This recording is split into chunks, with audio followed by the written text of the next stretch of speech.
Hello everyone welcome to my YouTube channel. तो आज आम केउ विषय डिस्कसन करने को जाऊँ ताहा आपण माने थंबनेल देखि जानि सारिथिबे। तो आज आम डिस्कसन करिवु जो माने ग्रेजुएशन पास आउट हो सारी से माने 2026 रे सीटी पीजी किंबा बीएड एति मध्यरु केउटा करिले भलो हेबो।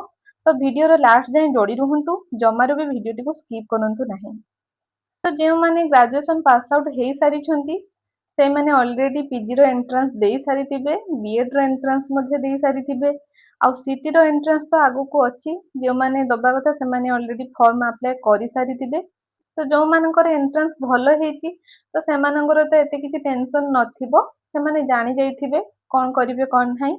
बट जो मानकर एंट्रेंस खराब हेची से माने वर्तमान डाउट रे थिबे कि 2026 रे से माने कोन करिवे, माने 1 ईयर गैप नै कि पढ़ा पढ़ी करिवे ना कौन से गोटे कोर्स रे जॉइन हेकि ना पढ़ापढ़ी करिवे।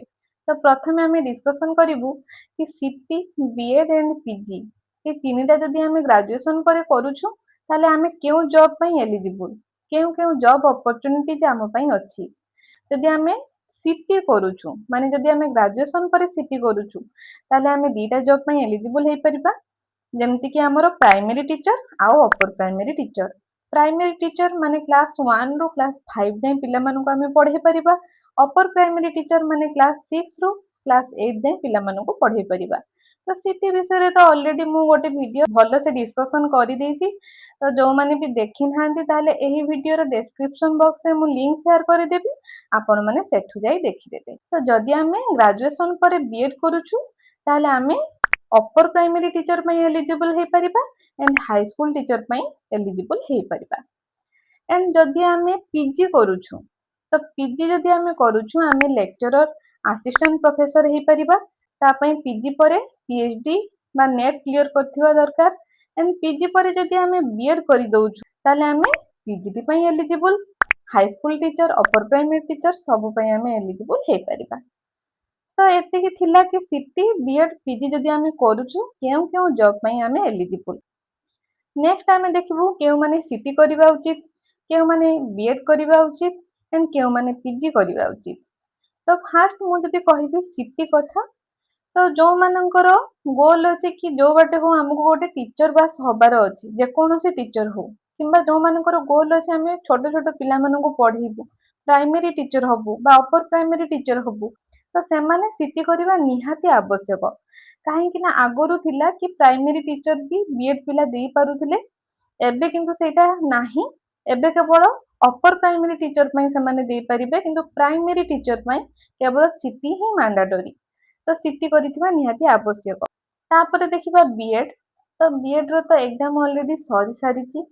तो जो मानकर खराब हेची से माने भाबुथिबे कि 1 ईयर गैप नै पढ़ा पढ़ी करी बीएड एग्जाम पुणी नेक्स्ट ईयर को देबे। तो जदि सेमती भाबुचंदी तो भलो कथा, तथापि मु गोटे सजेशन देबी कि आपण 1 ईयर लॉस करंतु नाही खाली रहिकी कौनसी भी कोर्स रे आपण जॉइन हे जांतु, माने गोटे बैकअप प्लान आपण को पाखरे निहाती रहिबा दरकार। देन आपण बीएड में पढ़ा पढ़ी करंतु। तो जदि आपण माने भाबुचंदी कि कौनसी रेगुलर कोर्स करिवा द्वारा आपणकर टाइम अधिका चली जिवो, तो मु कहबी एटलीस्ट आपण माने डिस्टेंस रे पीजी मध्ये करि दियंतु। सबुठु बेस्ट कि डिस्टेंस रे गोटे कोर्स चालिथिबो ता सहित आपण माने प्रिपरेशन करूथिबे। तो एटा गोटे सजेशन रहिबा आपण मानको पई जो माने बीड पई प्रिपरेशन करूछंती।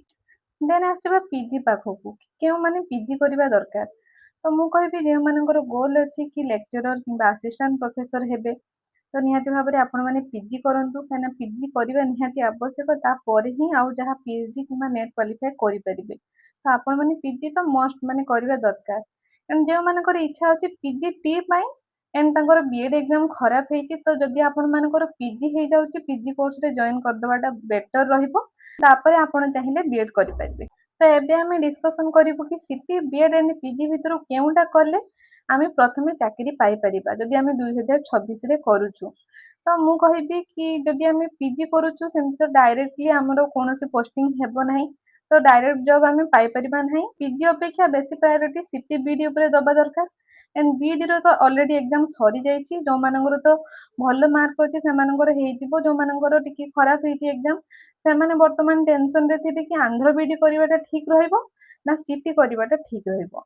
ତ ସେଇ ଦିଟା ଭିତରୁ ମୁଁ ଯଦି କହିବି କୋଉଟା ଭଲ ହବ ତ ସେଟା ହଉଛି ଆନ୍ଧ୍ର ବିଇଡି। ତା କାରଣ ହେଲା କି ଯଦି ଆମେ ସିଟି କରୁଛୁ ତ ଆମେ ପ୍ରାଇମେରୀ ଆଉ ଅପର ପ୍ରାଇମେରୀ ଟିଚର ପାଇଁ ଏଲିଜିବୁଲ ହେଇଯିବୁ, କିନ୍ତୁ ଯଦି ବିଇଡି କରୁଛୁ ଅପର ପ୍ରାଇମେରୀ ସହିତ ଆମେ ହାଇସ୍କୁଲ ଟିଚର ହେଇଯିବୁ। ତ ସବୁଠୁ ଭଲ ରହିବ, ସେଥିପାଇଁ ମୁଁ ଭାବୁଛି ସିଟି ଅପେକ୍ଷା ବିଏଡ୍ ହିଁ ବେଟର ଅପସନ।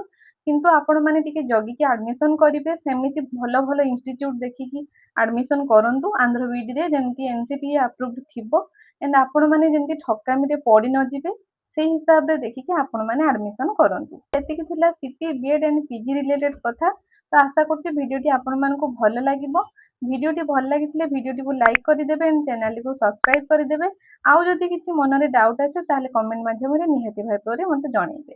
ତ ଏତିକିରେ ରହିଲି, ଥ୍ୟାଙ୍କ ୟୁ।